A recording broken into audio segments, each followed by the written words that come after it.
I'm going to spend just a few minutes speaking to you, but I want you to know that I'm also speaking to myself. And some of the things that I want to share with you, I have been working through in my own mind over a lot of years. And I hope that what we share together will be instructive and inspirational, and will give us kind of a morning boost to remind ourselves that we are in a very special place in time and in history. We are not just happenstance. God has placed us with gifts in certain places to use them for his glory and for the good of others. So let's first of all talk about Matthew 22:21. All right, this is render to Caesar the things that are Caesar's, and to God the things that are God's. Now, I struggled with that for some time until I started thinking a little bit about Jesus was being sort of tempted. You're going to pay the tax, and if he said, well, you're going to pay the tax, why, a lot of the folks in Israel who didn't like paying the tax, that's not going to be a popular thing. Or if he said not to pay the tax, it might be a rebel, and who knows. In that day and age, Caesar was a despotic ruler of perhaps the most bloodthirsty regime that the planet has probably seen. And if you disobeyed or if you disagreed with the dogma of Caesar, the cross would wait. The arena would be there. And so here Jesus is saying, render to Caesar what is Caesar's, and to God's what is God's. So I got thinking about it in terms of the 21st century United States of America. We live in a representative constitution, and what does that mean? Folks, Caesar today is us. Yeah. We the people.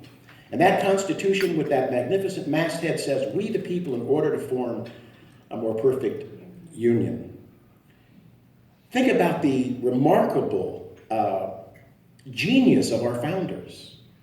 In the 1770s, when they were writing a Declaration of Independence and a constitution that vested the sovereignty of the nation in the people, there were shoguns in Japan.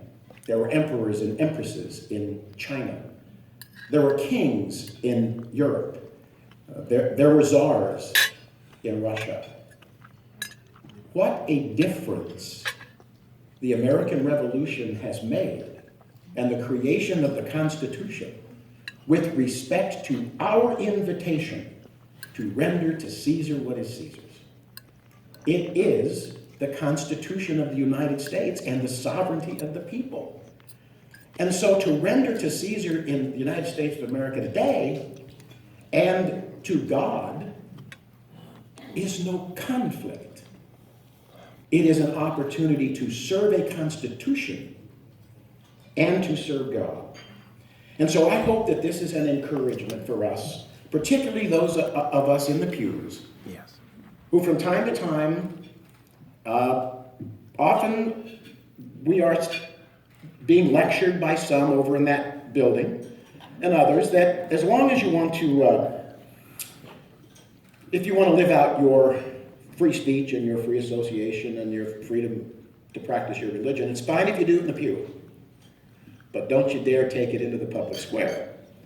Because if you contrast the dogma of the state in the public square with the values and the virtues that you believe God has entrusted to you and has blessed you with, you might just find laws that might forbid it at a Christian private college in the state of California. You might find that your free speech will be infringed upon if you happen to be involved in a crisis pregnancy center that suggests that there is a better way than taking a young, growing life, turning away from the absolute and irrevocable decision to a decision that heals and helps and loves.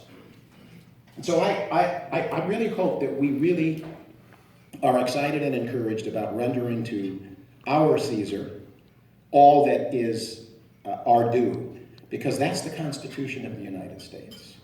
And it is our invitation to be free people of faith in a nation that has a Declaration of Independence and a Constitution that says we are the sovereigns. Think about how remarkable that was. Back when our founders were creating the Constitution, who were the people? Right? I mean, what they were. They were the peasants, they were the serfs, they were the slaves. And here we now have the most successful and revered constitutional republic on the face of the earth. It is a joy to serve the Constitution and render to it what is due. But it's also a joy to render to God what is God's. And I got thinking a little bit about the parable of the talents.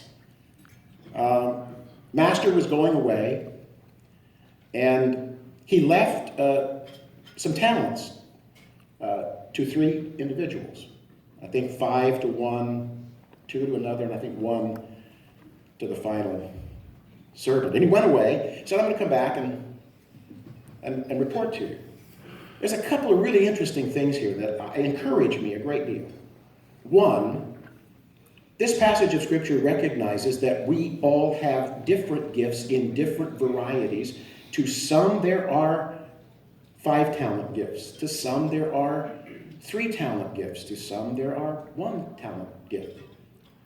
What the challenge here was, and what I think the Lord was trying to teach us in the parable, is use our talents to the fullest and highest degree that we can, not only for God, but I think also for our Caesar, the United States of America, and our Constitution.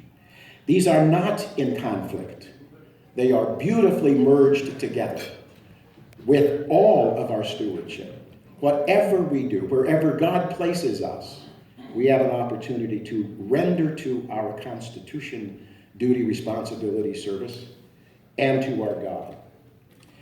Also, I've been thinking about the importance of being faithful in season and out of season, Timothy 4:2. Right. It isn't easy to be in this body and to always be faithful and to have a smile on my face when we go across the street to that building. But Timothy was trying to be an encouragement when he said, be ready in season and out of season. In other words, being ready whether we feel like it or not, or whether the time might be the season. We need to be ready to be persuasive and persistent and to work hard in season and out of season. When we're popular and when we are not popular. When we win and when we lose. And then I think it's important for us to think seriously about the attitude that we take in all of this. Again, I must admit to you that attitude adjustment for me in that building during some of our heated debates and some of the difficult things we face, particularly when the majority party uses its absolute, and in some instances despotic power to do some very damaging things to the people of the state of California.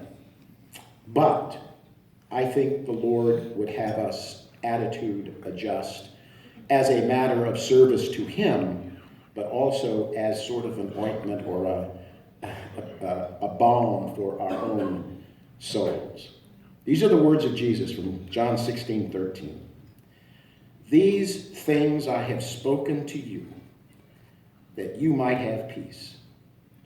In the world, you'll have tribulation, but be of good cheer. I have overcome the world. Yes, we are in positions of power. Yes, we make decisions with respect to the state of California. Yes, we have responsibilities, and sometimes those responsibilities carry moments and circumstances where we feel we are far off from the state of California and that we are, as John mentioned, sort of a remnant. But I really think that the attitude that we bring and